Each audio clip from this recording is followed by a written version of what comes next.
Hi friends, welcome to Jaya's garden. இன்றைக்கி ஒரு இன்ட்ரெஸ்டிங்கான ஒரு ரெசிபி செய்ய போகிறோம். ரெசிபிக்குள்ளே போகிறதுக்கு முன்னாடி ஜெயாஸ் கார்டன் சேனலை சப்ஸ்கிரைப் பண்ணல அப்படின்னா சப்ஸ்கிரைப் பண்ணிக்கோங்க.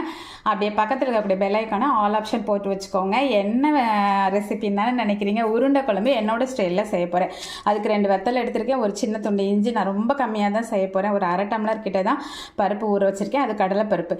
துவரம் பருப்பில் செய்யலாம், கடலைப்பருப்பில் செய்யலாம், பட்டாணி பருப்பில் செய்யலாங்க. சரியா? நான் இப்போ வந்து கடலைப்பருப்பு, நம்ம வீட்டில் எப்போவுமே எல்லாத்துக்கும் கடலைப்பருப்பு தாங்க. பூண்டு 2 பல்லு, ஒரே ஒரு துண்டு இஞ்சி, கொஞ்சம் சோம்பு, கொஞ்சம் தேங்காய். இதை 1-2 தட்டிட்டு வந்துடலாம். இந்த அளவுக்கு 1-2 தண்ணியெலாம் விடாமலே நம்ம வந்து இது பண்ணிட்டோம். இப்போ தண்ணியை நல்லா ஃபில்டர் பண்ணி 2 மணி நேரம் ஊற வச்ச கடலைப்பருப்பை இது கூடயே போட்டு நம்ம தண்ணிலாம் விடக்கூடாதுங்க. 1-2 அரைச்சிட்டு வந்துடலாம். இந்த மாதிரி 1-2 அரைச்சாச்சு. இதை ஒரு பாத்திரத்துக்கு மாற்றிக்கலாம். இது கூட கொஞ்சமாக கருவேப்பிலை போட்டுக்கலாம், கொஞ்சமாக வெங்காயம் போட்டுக்கலாம். எல்லாத்தையும் நல்லா பிசைஞ்சு உருண்டையாக எடுத்துக்கலாமா? முக்கியமான ஒரு விஷயம் பண்ண மறந்துட்டேன், உப்பு போடலைங்க. அதையும் போட்டு நல்லாவே பிசைஞ்சு எடுத்துக்கலாம். இந்த மாதிரி 6 உருண்டை உருட்டி வச்சுருக்கேன், போதும் நமக்கு. இங்கே வந்து நல்லெண்ணெய் கொஞ்சம் தாராளமாக விட்டுருக்கேன். அதில் கடுகு, வெந்தயம், பெருஞ்சீரகம் போட்டுருக்கேன். நல்லா பொரியட்டும். நல்லா பொரிஞ்சிருச்சு. இப்போ சின்ன வெங்காயம் ஒரு 10 சின்ன வெங்காயம், ஒரு 2 காந்தாரி மிளகாய், கருவேப்பிலை வீட்டில் பறிச்சது எல்லாத்தையும் போட்டுக்கிட்டேங்க. வெங்காயம் எல்லாமே நம்ம போட்டுட்டோமா? இதில் பெருஞ்சீரகம் போடுறதுனால, அதை சோம்புன்னு சொல்லுவோம்ல, அது போடுறதுனால ரொம்ப ஒரு சுவை வந்து மனமும் கூடுதலாக இருக்கும். சில பேர் வந்து புளிக்குழம்பு மாடலில் செய்வாங்க, சில பேர் வந்து குருமா மாடலில் செய்வாங்க. நம்ம 2 கலந்த மாடலில் தான் செய்வோம். அது வந்து ரொம்ப சுவை கூடுதலாக இருக்குங்க. புளி போட்டு தான் செய்வோம். அதே நேரம் இஞ்சி பூண்டு விழுது 1-2 அரைச்சது அதையும் போட்டுக்கலாம். நல்லா வதங்கிடுச்சு. இந்த ஸ்டேஜில் நான் வந்து 3 தக்காளி போட்டிருக்கேன். மீடியமாக இருக்கனால 3 போட்டிருக்கேன். நீங்கள் வந்து பெருசாக இருந்தால் 2 போதும், சின்னதுன்னா கூட கொஞ்சம் போட்டுக்கோங்க. பெருசாக இருந்தால் 2 போதும், சிறுசாக இருந்தால் 3 போட்டுக்கோங்க. சரிங்களா? ஓரளவு வதங்கும் போது உப்பு போட்டோம் அப்படின்னா இன்னும் கொஞ்சம் நல்லா வதங்கிடும். இதில் வந்து குழம்பு மிளகாய் பொடி, அதுக்கப்புறமா கொஞ்சமாக மஞ்சள் பொடி, கொஞ்சம் வத்தல் பொடி, இதெல்லாம் போட்டிருக்கேன். எங்கள்கிட்ட வந்து காஷ்மீரி மிளகாய் பொடி 2 பொடிக்கு காலி ஆகிடுச்சு, நான் வாங்கலை. இருந்தது அப்படின்னா அதையும் போட்டிங்க அப்படின்னா கலர்ஃபுல்லாக பார்க்கவே ரொம்ப நல்லாயிருக்கும். தக்காளி நல்லா மசிஞ்சு வரணும். இந்த குழம்புக்கு வந்து கொஞ்சம் தக்காளி அதிகமாக போட்டு புளியை கம்மி பண்ணிட்டிங்கன்னா டேஸ்ட் ரொம்ப நல்லாயிருக்கும். இன்னொரு விஷயமும் நான் இதில் பதிவு பண்ண விரும்புகிறேன். சாதாரணமாகவே வந்து நான் வந்து தக்காளி வந்து அதிகமாக யூஸ் பண்ணுவேங்க. வாரத்துக்கு 3-4 கிலோ தக்காளி எங்கள் வீட்டில் சமையலுக்கு ஆகுங்க. ஆச்சரியமாக இருக்குதுல்ல.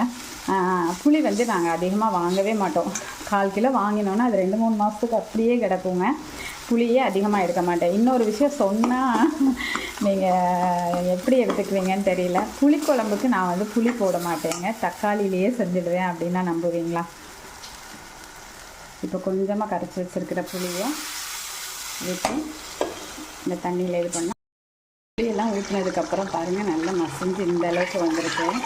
இது ரொம்ப கட்டியாக இருக்கிறனால இந்த ஸ்டேஜ்லேயே நம்ம உருளை போட்டோம் அப்படின்னா வேக கொஞ்சம் கஷ்டப்படும். அதனால் கொஞ்சமாக தண்ணி ஆட் பண்ணிவிட்டு லைட்டாக கொதிக்கட்டும். அந்த தண்ணி எல்லாம் அப்சர்வ் ஆகி அந்த உருண்டை வெந்து வரும்போது அப்படியே ஒரு மாதிரி கெட்டியாக இருக்கணும். அப்படி ஒரு செமி சாலடாக இருந்தால் தான் இந்த குழம்பு ரொம்பவே நல்லாயிருக்கும். இப்போ இந்த உருண்டைகளை நான் வந்து இட்லி கொப்பரையிலலாம் வேக வைக்கலைங்க, அப்படியே தான் போட போகிறேன். இட்லி கொப்பரையில் வேக வச்சு போட்டாக்க அது உள்ளே போய் குடிச்சு அந்த இந்த என்ன சொல்கிறது, இந்த கிரேவியெல்லாம் உள்ளே அப்சர்வ் ஆகிருக்கணும்ல. அது இல்லாமல் அது தனியாக இது தனியாக இருக்க மாதிரி இருக்கும். இதுனா கொஞ்சம் நல்லா உள்ளுக்குள்ளே எல்லாம் வாங்கி டேஸ்ட் நல்லாயிருக்கு. பார்க்கவே எப்படி இருக்குது பாருங்கள். அப்புறம் இந்த உதிர்ந்து கிடக்கிறதெல்லாம் கொஞ்சம் கொஞ்சம் அப்படி போட்டுடலாம். ஏற்கனவே கொஞ்சம் இதுலேருந்து கரையும், அந்த கரைஞ்சதும் சேர்ந்து குழம்பு அப்படி ஒரு மாதிரி நல்லா வரும். நான் சிம்மில் தான் வச்சுருக்கேன். இப்போ மூடி போட்டுடலாம். அந்த உருண்டையெல்லாம் போட்டுட்டு மூடி வச்சுட்டு 5 மினிட்ஸ் கரண்டியை போட்டுறவே கூடாது. போட்டிங்கன்னா அப்புறமா களி மாதிரி அங்கங்கே எல்லாம் உதிர்ந்துடும். இப்போ வந்து நல்லா 5 மினிட்ஸ் கழித்து நான் என்ன பண்ணிட்டேன்னா பெரட்டியும் போட்டுட்டேன். ஏன்னா ஒரு கைட்டு பெரட்டி போட்டுப்போ காமிக்க கஷ்டமாக இருக்கும்னு சொல்லிட்டு பெரட்டியும் போட்டேன். திருப்பி ஒரு 5 மினிட்ஸ் நல்லா வேகட்டுங்க, மூடி வச்சிடலாம். இப்போ 5 மினிட்ஸ் ஆகிடுச்சி. இப்போ நம்ம என்ன பண்ண போகிறோம் அப்படின்னாக்க தேங்காயும் பெருஞ்சீரகம் சீரகம் போட்டு அரைச்சி வச்சுருக்கேன். அதை ஃபில்ட்ரு பண்ணி தான் நான் ஊற்ற போகிறேன். ஒரு சில் மட்டும். அதுக்கப்புறம் ரொம்ப நேரம்லாம் கொதிக்க விட போகிறது கிடையாது. அதனால் ஒரு 2 நிமிஷம் தான், அதுக்குள்ளே நம்ம கொத்தமல்லி தலைகளையும் போட்டுக்கலாம். பாருங்கள், அடி தக்கன்னு மின்னுது குழம்பு. இங்கே பாருங்க, செமையாக இருக்கா, நல்லா வெந்து. இப்போ நான் உங்களுக்கு சுட்ட சுட்ட சாதம் போட்டு சாப்பிட்டு எப்படி இருக்குங்க பாருங்க. இந்த குக்கரில் சமைக்கிறது எவ்வளோ பொலன்னு இருக்கும். எப்படி இருக்குது பாருங்கள் சாதம், பொலன்னு இருக்குங்க. செம்மையாக இருக்கும், ஈஸியாக வடிச்சிடலாம். இப்போ உருண்டையை போட்டு, சாரி ஃப்ரெண்ட்ஸ், இந்த மாதிரி உங்களுக்கு எந்த கன்சிஸ்டன்சி வேணுமோ வச்சுக்கோங்க, இன்னும் கூட கட்டியாக வச்சுக்கலாம்.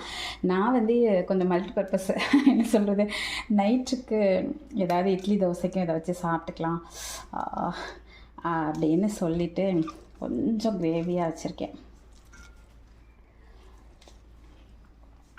இதுக்கு தொட்டுக்கிறதுக்கு எதுவுமே தேவையில்லை, செம்ம டேஸ்ட்டாக இருக்குது. இந்த மாதிரி நம்ம ஆவியில் வேக வைக்காமல் உருண்டையை வந்து இந்த குழம்புலையே வேக வைக்கிறனால என்ன பெனிஃபிட்னால் ரொம்ப சாஃப்டாக இருக்கும். சுடுது ஃப்ரெண்ட்ஸ், சுட இருக்குது, பிக்கிறது சிரமமாக இருக்குது. பாருங்களேன் எவ்வளோ சாஃப்டாக வெந்திருக்குண்ணா. இதே குக்கரில் வைக்கும்போது கொஞ்சம் வரப்பாக இருக்கும்.